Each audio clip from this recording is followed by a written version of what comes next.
अब हम डिस्कस करते हैं रेस्टफुल सर्विसेज की। मुझे उम्मीद है कि आपको ये पिक्चर से क्लियर हो जाएगा कि दरअसल वेब एपीआई में दरअसल कहानी क्या है, इसका मकसद क्या है और उसका यूजेज क्या है। अच्छा, जो रेस्टफुल सर्विसेज हैं ये दरअसल एक कॉन्सेप्ट है जो सन 2000 में यानी 20वीं सदी में बिल्कुल स्टार्ट में 2000 में ही एक बंदे का पीएचडी का थीसिस था और उसने ये कॉन्सेप्ट इंट्रोड्यूस कराया था। It means representational state transfer. इसमें ये होता है कि ऑब्जेक्ट की सिर्फ स्टेट को भेजा जाता है सर्वर साइड पे, यानी ऑब्जेक्ट क्रिएट नहीं किया जाता बल्कि उसकी करंट स्टेट को आप सर्वर साइड पे भेज देते हैं। उसमें एक दो पैरामीटर्स को चेंज करके आपके पास रिस्पांस आ जाता है। कैसे आ जाता है, जब हम प्रैक्टिकली इसको इम्प्लीमेंट करेंगे तो आपको चीज समझ आ जाएगी। तो रेस्ट क्या हुआ, रेस्ट एक पैटर्न है, आर्किटेक्चरल पैटर्न है जो कि एचटीटीपी बेस्ड एपीआईज को डेवलप करने में यूज होता है। फॉर एग्जांपल, अगर आप एक स्पेसिफिक बुक खरीदना चाहते हैं और उसकी डिटेल्स देखना चाहते हैं कि इस बुक की जो करंट प्राइस है वो क्या है, कौन सा एडिशन है और अवेलेबिलिटी, यानी क्या ये बुक अभी भी स्टॉक में अवेलेबल है, आपको मिल सकती है या नहीं मिल सकती है, तो आप उस बुक की स्टेट भेजेंगे। उस स्टेट में क्या होगा, ज़ाहिर है उस बुक की आईडी वगैरह मौजूद होगी, वो आईडी ऑब्जेक्ट बन के वहां पर जाएगी। आपकी वेब एपीआई उसकी आईडी को चेक करेगी और उसी ऑब्जेक्ट को दोबारा से उसकी प्राइस, एडिशन और अवेलेबिलिटी से फिल कर देगी, यानी न्यू ऑब्जेक्ट क्रिएट नहीं करेगी और आपको उस ऑब्जेक्ट को जेसन में कन्वर्ट करके वापस भेज देगी जहां से भी आपने रिक्वेस्ट भेजी होगी। ठीक है जी, ये बात यहाँ पर हो रही है। अब बेसिकली आपको क्या है, स्टेट ऑफ ऑब्जेक्ट क्लाइंट की तरफ आ रही है और हर वक्त आपको ऑब्जेक्ट क्रिएट करने की जरूरत नहीं होती। अच्छा, रेस्ट एपीआई बहुत, ये जो अभी मैं आपको अप्रोच बता रहा हूँ कि इसमें इसके कुछ प्रिंसिपल्स भी हैं जिनको हम डिस्कस कर लेंगे। ज़्यादा डिटेल्स में हम नहीं डिस्कस करेंगे, जितना इस कोर्स की रिक्वायरमेंट हम उसको उसी हद तक डिस्कस करेंगे। तो इसमें ये हो रहा होता है कि ये बड़ी ज़बरदस्त फेमस अप्रोच है जो कि एचटीटीपी बेस्ड सर्विसेज की बेस्ड पर है। इसमें यह है कि ऑब्जेक्ट क्रिएट नहीं हो रहा था बार बार, बल्कि एक ही ऑब्जेक्ट की स्टेट में चेंजेस की करके आपको भेजा जा रहा होता है। और ये जो ऑब्जेक्ट की मैं बात कर रहा हूँ ये दरअसल इस रेस्ट के अंदर रिसोर्स कहलाता है। अच्छा, अब रेस्ट के कुछ मेथड्स की बात कर लेते हैं। अगर आपको याद हो तो हमने क्रड की बात की थी कि डेटाबेस के टेबल जो है उसकी रो में हम क्या क्या ऑपरेशंस कर सकते हैं, तो वो 4 ऑपरेशंस थे। या हम क्रिएट कर सकते हैं, सी क्रड में सी जो है क्रिएट करता है, आर से रीड मुराद है व्यू करना, यू से अपडेट यानी मॉडिफाई करना और डी से डिलीट कर देना यानी कि उसको खत्म कर देना, रिमूव कर देना। अच्छा, कॉन्टेक्ट जो कॉन्टेक्स्ट है वेब एपीआई का, रिसोर्सेज पे आप ज्यादातर 4 एक्शंस कर रहे होते हैं। अब डेटाबेस के कॉन्टेक्स्ट में हम इसको करड कहते हैं, CRUD। और अब वेब एपीआई कॉन्टेक्स्ट में हम इसको get, post, put and delete कहते हैं। नीचे एक टेबल बना हुआ, हम उसको टेबल में भी डिस्कस कर लेंगे। अब CRUD क्या है, क्रिएट, रीड, अपडेट, डिलीट करना किसी भी रिसोर्स को। ठीक है जी, अब मैं आपको यहाँ पर टेबल में ले जाता हूँ और इनकी मैपिंग आपको दिखा देता हूँ। क्रिएट जो CRUD में होता है उसको रेस्ट एपीआई में पोस्ट कहते हैं। ठीक है जी, ये एक रिसोर्स को क्रिएट करने के लिए यूज होता है। फिर रीड क्या होता है, रीड एक रिसोर्स की वैल्यूज को रीड करने के लिए होता है, जिस तरह एक रिकॉर्ड आप रीड करते हैं। अपडेट किसी भी रिसोर्स को अपडेट करने के लिए यूज होता है। और डिलीट किस लिए यूज होता है, रिसोर्स को डिलीट करने के लिए। अब क्रिएट के अगेंस्ट क्या यूज होता है, पोस्ट। रीड के अगेंस्ट गेट। अपडेट के अगेंस्ट जो रेस्ट एपीआई का मेथड होगा वो पुट होगा। और डिलीट के अगेंस्ट ये मेथड डिलीट कहलाएगा। तो ये सारी चीज़ों को हमने डिस्कस कर लिया टेबल की फॉर्म में। अब एक यूआरएल के थ्रू इसको समझते हैं। लेट्स से आपके पास ये एक यूआरएल है www.buybook.com इस्लामिक बुक।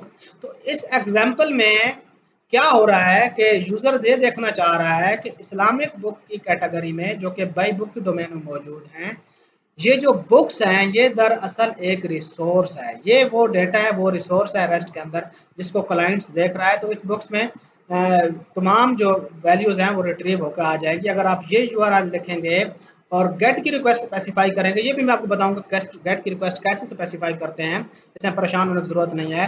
तो तमाम बुक्स रिट्रीव होके आ जाएंगी। अगर इसके आगे हम स्लैश डाल के 2 लिख दें तो सिर्फ वो वाली बुक रिट्रीव होके आएगी जिसकी आईडी 2 होगी। ये देखें, अब मैंने इसको यूआरएल के पॉइंट ऑफ व्यू से मैप किया हुआ है। अगर आपने एचटीटीपी का वर्ब स्पेसिफाई किया है गेट, ये हम किसी ना किसी क्लाइंट टूल के थ्रू उसका ड्रॉप डाउन से सिलेक्ट कर लेंगे कि गेट की रिक्वेस्ट भेजनी है या पोस्ट की या पुट की, वो उस ड्रॉप डाउन में तमाम ये वर्ब्स मौजूद होते हैं, आपने सिर्फ सेलेक्ट करना होता है। और ये यूआरएल आपने दिया है तो ये तमाम एम्प्लॉयज की लिस्ट को रिट्रीव करके आएगा। और अगर उसके आगे आपने 1 भी दिया है तो ये गेट बाई आईडी रिट्रीव करेगा उस एम्प्लॉय की डिटेल्स को जिसकी आईडी लेट से यहाँ पर हमने 1 स्पेसिफाई किया है तो 1 होगी। आप जो टूल यूज करेंगे मैं आपको बताऊंगा वो टूल किस तरह यूज करना है। फिलहाल हम इसके लिए सिर्फ ब्राउजर यूज करेंगे, बाद में हम गूगल पोस्टमैन यूज करेंगे। उसमें आप रिक्वेस्ट की टाइप भी स्पेसिफाई कर सकते हैं, ड्रॉप डाउन बनी होती है कि मेरी रिक्वेस्ट गेट है, पोस्ट है, पुट है या डिलीट है। ये सिर्फ आपको समझाने के लिए ताकि आप कंफ्यूज ना हो, ये चीजें हम यूज करेंगे। हमारे पास एक सॉफ्टवेयर होगा जिसमें ये तमाम फैसिलिटीज अवेलेबल होती हैं। और अगर आपने यूआरएल के एंड पे डोमेन के साथ, जैसे कि ये हमने डोमेन बनाई हुई है, इसको मैं डिस्कस कर रहा हूँ, इसमें आप ये समझे www.ems यानी एम्प्लॉय मैनेजमेंट सिस्टम .com और उसके आगे आपने लिखा एम्प्लॉय और एम्प्लॉय के बाद आपने लिखा ये 1। इससे मुराद एम्प्लॉय नंबर जिसका 1 होगा उसकी इंफॉर्मेशन गेट होके आएगी। और अगर आपने सिर्फ एम्प्लॉय लिखा और ड्रॉप डाउन से उस टूल में से सिर्फ पोस्ट की वैल्यू को सेलेक्ट किया कि ये पोस्ट टाइप की रिक्वेस्ट होगी तो आप दरअसल डेटा भी भेजेंगे उस बॉडी में, रिक्वेस्ट की बॉडी में। रिक्वेस्ट की बॉडी को हम डिस्कस कर लेंगे। तो इस सिलसिले में आपके पास क्या होगा, एक न्यू एम्प्लॉय क्रिएट हो जाएगा। उसके बाद अगर एम्प्लॉय 1 की बात करें तो एम्प्लॉय 1 के केस में अगर आप पुट स्पेसिफाई कर रहे हैं तो ये दरअसल जिस एम्प्लॉय की आईडी 1 होगी उसकी इंफॉर्मेशन को अपडेट कर देगा जो आप बॉडी में भेज रहे होंगे। ये इंफॉर्मेशन बॉडी रिक्वेस्ट की बॉडी में कैसे भेजते हैं इस पर भी हम डिस्कशन करेंगे। इसी लेक्चर में आने वाली वीडियोस में हम डिस्कस कर लेंगे, इसमें परेशान होने की जरूरत नहीं है। और अगर आप डिलीट स्पेसिफाई करते हैं तो जिस एम्प्लॉय की आईडी 1 होगी वो एम्प्लॉय डिलीट हो जाएगा। अब हम डिस्कस करते हैं रिक्वेस्ट के वर्ब्स को कि रिक्वेस्ट वर्ब्स क्या होते हैं। Request header, request body, response body और response status code.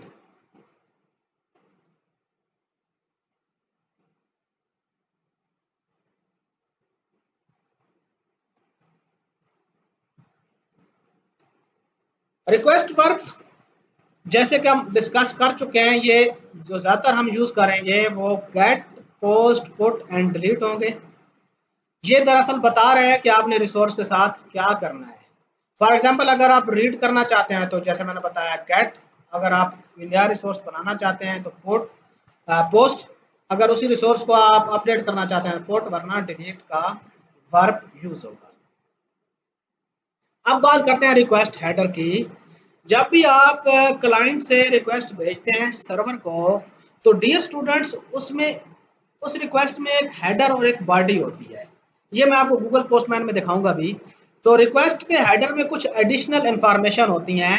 For example जैसे कि आपने ये स्पेसिफाई करना होता है कि आपको जो रिस्पांस चाहिए सर्वर साइड से, वेब एपीआई से, वो XML की बेस पे हो या जेसन पे या कोई और फॉर्मेट हो। ज़ाहिर है हम तो जेसन स्पेसिफाई करेंगे, XML या किसी और फॉर्मेट को हम डिस्कस नहीं करेंगे। अब रिक्वेस्ट की बॉडी क्या होती है? रिक्वेस्ट की बॉडी भी मैं आपको गूगल पोस्टमैन में दिखाऊंगा। उसमें आप एक पूरा ऑब्जेक्ट भेज सकते हैं सर्वर साइड पे और उस रिक्वेस्ट बॉडी में डेटा मौजूद होता है जो आप स्पेसिफाई करते हैं कि इस जो नया रिसोर्स लेट्स से एम्प्लॉय बना रहे हैं तो उसकी नेम क्या है, एज क्या है, जेंडर, ये तमाम वैल्यू स्पेसिफाई कर देते हैं उस बॉडी में और वो रिक्वेस्ट की बॉडी में चली जाती हैं और उसमें आप फॉर्मेट भी बताते हैं। फॉर्मेट जिस फॉर्मेट में आप लिखेंगे वही फॉर्मेट स्पेसिफाई करेंगे। हम जिस फॉर्मेट में एक ऑब्जेक्ट भेजेंगे जो रिक्वेस्ट बॉडी में जाएगा और सर्वर साइड पे रिसीव होगा। रिक्वेस्ट का ताल्लुक क्लाइंट से है जो सर्वर की तरफ जा रहा है। अब रिस्पांस का ताल्लुक सर्वर से है जो क्लाइंट की तरफ जवाब आ रहा है रिक्वेस्ट के केस में।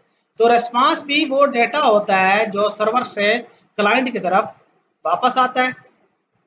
उसमें मौजूद होता है कि फॉर एग्जांपल आपने कहा कि मुझे एक ख़ास किस्म की प्रोडक्ट या एम्प्लॉय की इंफॉर्मेशन चाहिए है तो वो पूरा ऑब्जेक्ट सर्वर से रिस्पांस में आ जाता है। अभी अभी मैंने वेदर इंफॉर्मेशन की बात भी की है, तो वो वेदर की इंफॉर्मेशन भी आपके पास रिस्पांस में आएगी।